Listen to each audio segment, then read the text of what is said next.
கிடையாது. அப்படிப்பட்ட ஒரு உயிர் போயிடுச்சு, இப்ப பேசி என்ன பிரயோஜனம் அப்படின்னு நிறைய பேர் வந்துட்டு கமெண்ட்லையும் சொல்றாங்க. நான் பார்க்குறேன். நான் உட்பட அதை பத்தி பேசுவதற்கான காரணம் என்ன, பர்டிகுலரா நான் ஏன் அதை பத்தி பேசுறேன் அப்படின்னா, ஒரு தவறு நடந்துருச்சு இல்லையா, மிகப்பெரிய இழப்பு நடந்துருச்சு.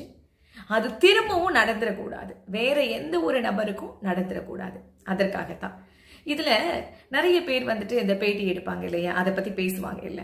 அதுல மூத்த பத்திரிகையாளர்கள் உட்பட சொல்றாங்க, இல்லைங்க இந்த மாதிரியான குற்றங்கள் வந்துட்டு அரசியல்ல நடந்துட்டு தான் இருக்கு, இதுக்கு வந்துட்டு முற்றுப்புள்ளி அப்படின்றது கிடையவே கிடையாது அப்படின்னு ஒரு சிலருடைய கருத்து சொல்றாங்க.